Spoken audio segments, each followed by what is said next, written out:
What's going on, everybody? Welcome back to CM Aviation. Hope you're having a fantastic day today, and today I have a very exciting model unboxing for you all. Today we'll be taking a look at the GeminiJets 1:200 scale Alaska Airlines Boeing 737 MAX 9 with the West Coast Wonders livery. This aircraft was $40, and I just love that Alaska has the company store there, and it's such an awesome asset to utilize for us collectors. So certainly a great way to get steals, and you know, Alaska's certainly not my favorite airline by any means, but anytime you can get it for 50% off, how can you not take advantage? So that's exactly what we have with this aircraft, and I'm certainly really glad to have it. So I hope all of you are excited to take a look at it. With that being said, let's not waste any further time and go ahead and get started here with the box profile. Gemini 200, here's the Alaska titles right here, and you get the CGI of the aircraft, Boeing 737 MAX 9 1:200, and it's G2 ASA 1089. The side profiles are all nice. There's not any major discrepancies, as these boxes are the same as any other 1:200 box from GeminiJets. And you have the 2022 logo here. So this aircraft did come out in 2022, so I believe that's correct. And all the rest of this is nice as well. And inside you just have the foam, where the aircraft would sit. And of course it comes with the tripod stand that you saw earlier, which I was just adjusting. So hopefully it doesn't fall, as it was kind of teetering there a little more than my liking. But anyway, here it is, the Alaska 737 MAX 9 in 1:200 scale by Gemini 200. And GeminiJets always does an amazing job on their 1:200 products, and this is no exception. So I decided to get this with some of the 1:400s I was ordering that you all may have found model reviews on.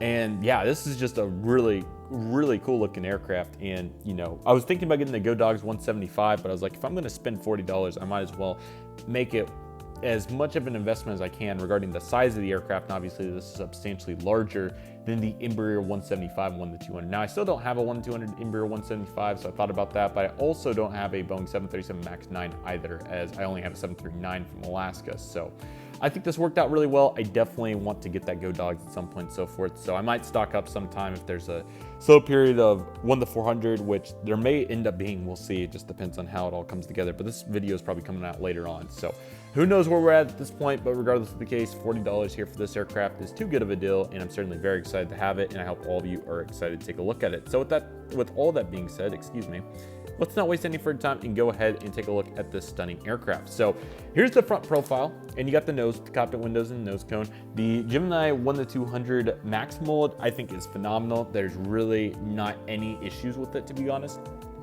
Here's the nose landing gear door. I really like the profile of the strut on that landing gear. That's extremely impressive and really precise detail. Very happy with that. And of course the landing gear do roll, so you can certainly see that there as well. Along with that, the landing gear are detachable, so you can certainly take it out, and they're magnetic, so they're easy to utilize and so forth. So as long as it doesn't get in there too fast, so certainly nice to see that right there. Here's the L1 door, along with the One World logo and the welcome aboard titles, so that looks very nice. Alaska's a fantastic airline. I think they've done a really good job assembling their product and brand. And you can certainly see the lever and so forth. Here's the Alaska billboard titles. They look very nice as well. You got some panel detail on the top. I'll give you a better look at that here in a moment, along with the first antenna on the bottom right here. So that's certainly looking very nice. And we start with this navy color, and of course the details will really start to become prominent as we move here to the middle of the aircraft. So let's start with the engine first, and we'll come back to the fuselage. Here's the LEV engine. Looks very nice. You got the beautiful exhaust piece with the really nice design back here, and then of course the cowling here on the front. Let's go ahead and take a look at the fan blades a little bit better. I love the Max fan blades, so really nice to get turned around there. I flew an Alaska Max 9 in first class, and what an amazing experience that was, and to see the engines up there was really cool. I also flew in economy plus a 737-700, so that was cool for Alaska, but definitely want to highlight the Max 9 and how cool the fan blades are in any Max. Okay, here's the winglet right here. It also looks super sharp. Again, the mold is just spot on, and this really tells the story here with the speed brake detail along with the flaps and slats. Super sharp. I'm really impressed by it. Very happy with how it turned out. The 739 is pretty good, but this one I think is just phenomenal. So overall, very happy with how that turned out. So cool to see that, and certainly very detailed. There's no doubt about it. Getting back, first though, I want to take a look at that main landing gear. I'll show you the detached aspect here in a moment, but they're very nice, good detail, and they do roll. Let me see if I can show you here. There you go. So they do roll fluidly. And then getting back to the fuselage, we have quite a bit going on here. So starting with this mid-tone blue shade that starts, and we'll also have kind of like a light turquoise, but I think it's more just a light blue that starts over the wing. But you can see these blues here, and then of course we have our Orcas. So starting with the first one, which is nice and flat. I like the effects off the fins, very nicely detailed, and Alaska really did a good job putting this livery together for a very good purpose. So certainly happy to see that. We have 3D beacon, and then the antenna. That takes us on to the Wi-Fi box back here. Again, this turquoise type color. And then the second Orca is kind of swooping down. So you can see that. And overall, I think it looks quite nice. You got a mid-tone blue here in the middle. So that's certainly looking very nice. And as you can see, the fin effect still happens there. So that's certainly nice as it dives down. And the Orca is coming up here on the third one. But first we need to take a look at the registration, November 932 Alpha Kilo. I flew 935. So cool to fly. Just a few off from the West Coast Wonders. And then you get the stubby antenna right here. And you have two more down here. They're a little tough to see. Whoa, whoa, whoa, whoa, whoa. Careful now. Fortunately, the horizontal stabilizer, when it goes backwards, is not too much on it. So that's the good news. And I can show you back here. It didn't dent, fortunately.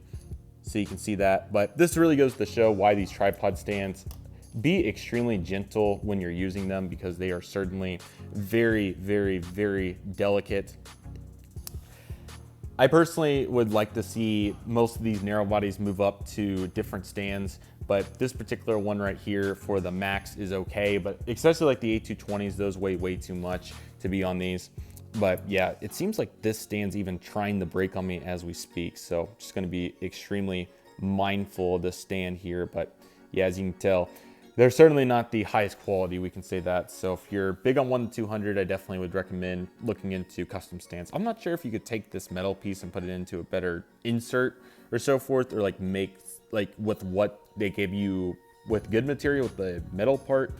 But you know, replacing this plastic I think would probably be the best bet. But anyway, let's continue with what we have here. We have a bunch going on still. So we have that third Orca, which is looking sharp right there. And again, 932 Alpha Kilo. And you see the belly of it there. And anyway, what I was trying to show you before I accidentally went too fast was the two antennas right here. So you can certainly see those looking nice. And then you got the back stubby antenna right there looking sharp as well. I think they did a nice job with that particular aircraft, or that particular antenna, excuse me, on this particular aircraft. There we go. Got the L2 door, and then you have the beautiful tail. So this is actually the real life aspect of it, which is pretty fascinating. So you can see the Orca right there getting its fins out and, you know, exposing itself. And you can also see the trees in the background. I think that's a huge aspect of this. I'm really glad they featured that. I think that was a make or break for this aircraft, was to have a good background tail, and we certainly have that as well. So certainly very happy to see that, and overall that's looking very sharp. So overall, wonderful to see that. Horizontal stabilized APU all looking sharp, and certainly happy with how that turned out. So very, very good job there. And the right side of the aircraft is pretty similar, but we do have the baggage door right there. And then we got another baggage door here in the back. And let me see if I can gently get it here so you can see it is right next to that fin right there. So that's certainly very nice as well. And let me show you the top and the bottom of the aircraft, which definitely looks very nice. You can see that wing detail again, and there's the emergency exit pads, and there's the panels I was talking about on the top prior, and you also have some good detail on top of the horizontal stabilizers there on the corners. You have a couple of panels, so that's cool, or whatever particularly it is. And I'll remove the stand here so you can see the bottom, and you can see those two antennas and the nice color palette down here. And for the main landing gear, what's really cool is that they detach just like that. They're magnetic, and also extremely cool to note that they actually have Max 9 on the side panel now, which is really cool, and amazing detail for them to integrate. Obviously one that you can't really see quite as well when it's, you know, sitting on the stand, the wings blocking it, but it's certainly great to see them enhancing it in every way possible. And there will be some perspectives where you will be able to see that on this aircraft, especially if you're looking from below. So I appreciate Gemini recognizing that, and obviously it's important to have those details as we're trying to get as real as it gets. So yeah, absolutely extremely happy with them getting that in there, and overall it looks really sharp. So we're always seeing new details on 1-200 offerings, and keep in mind this was released in 2022, so I can only imagine how they've been doing since this particular aircraft came out. So I really hope all of you enjoyed the review and unboxing here of the Alaska Max 9. This is a really cool aircraft, and I'm certainly very glad to have it here in the collection. Definitely an underrated pickup. I was exceed my expectations very much, and it's always great to get 1-200s, but special liveries like this are really cool, and most of mine are pretty standard. So really happy to get the feature of this, and it's certainly a Really great asset, and I'm really excited to utilize it for many years to come. So let me know what you think in the comment section below. Again, the Alaska Company store always has aircraft available, so definitely go check it out. And it's certainly a great way to get very good prices on 1-200 aircraft. With that being said, that'll do for today's video. But thank you all so much for watching. I want to thank each and every one of you for watching. My name's CM Aviation. Take it easy, everybody. Stay safe. Just process. Do love and love you do. My name's CM Aviation. I want to thank you all so much for watching, and I'll see you all soon. The CM Aviation is signing off.